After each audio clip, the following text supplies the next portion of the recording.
আর এর মধ্যেই রামনবমীতে রাম পুজোর পাল্টা সত্যনারায়ণ পুজো। বিজেপির রাম পুজো, তৃণমূলের সত্যনারায়ণ পুজো, তমলুকের এই ঘটনা।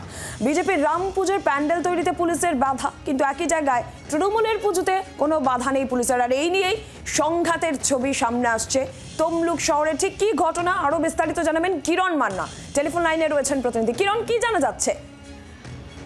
দেখো, রামনবমী উপলক্ষে রাম পুজোর আয়োজন করেছে তমলুক শহর বিজেপি মন্ডলের সমস্ত বিজেপি কর্মীরা। সেই রাম পুজোর জন্য তারা যেটা বলছেন যে যথারীতি বিভিন্ন জায়গা থেকে যে সমস্ত পারমিশন নিতে হয় সমস্ত পারমিশন নেওয়া হয়ে গেছে।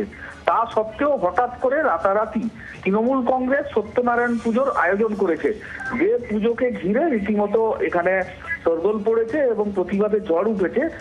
বিজেপির পক্ষ থেকে বলা হচ্ছে তাদের যখন প্যান্ডেল মণ্ডপ বানাতে গেছিল তখন পুলিশ প্রশাসন তাদের মণ্ডপ বানানোর ক্ষেত্রে বাধা দান করেছে, এবং সেই জায়গায় একই জায়গায় তৃণমূল কংগ্রেস যে সত্যনারায়ণ পুজো করবে তার প্যান্ডেল করার ক্ষেত্রে পুলিশ কোনো বাধা দেয়নি।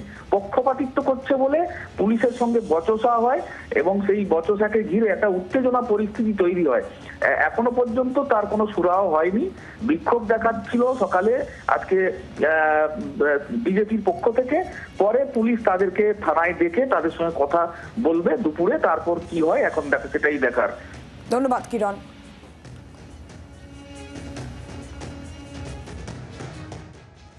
পশ্চিমবাংলাতে তৃণমূল বিজেপি যেভাবে ধর্মের নামে, মন্দির মসজিদের নামে মানুষের মধ্যে বিভাজন করে দিয়ে যে সাম্প্রদায়িকতার বীজ বপন করতে চাইছে সেটাকেই ওখানে ইমপ্লিমেন্ট করতে চাইছে। আমরা পরিষ্কার কথা এটুকু জানাতে চাই, ধর্ম যার যার, উৎসব সবার, মানুষ তার যে যার উৎসব পালন করুক, কিন্তু যারা ধর্ম নিয়ে রাজনীতি করতে চাইছে তাদের বিরুদ্ধে সর্বস্তরের মানুষ এক।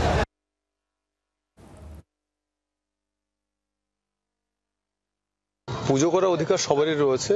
রাম ঠাকুরের বা রামনবমীর পুজো যারা করছেন তারা করছেন, যারা সত্যনারায়ণ পুজো করছেন তারা করছেন। তো স্বাভাবিকভাবেই তমলুক তো শান্তপ্রিয় জায়গা। আমরা মনে করি যে কোনো রকম আইনশৃঙ্খলা পরিস্থিতির অঘটন ঘটবে না বা কোনো রকম আইনশৃঙ্খলা পরিস্থিতির অবনতি ঘটবে না বলে আমরা মনে করছি। বাংলার আওয়াজ, বাঙালির আবেগ, জি 24 ঘন্টা।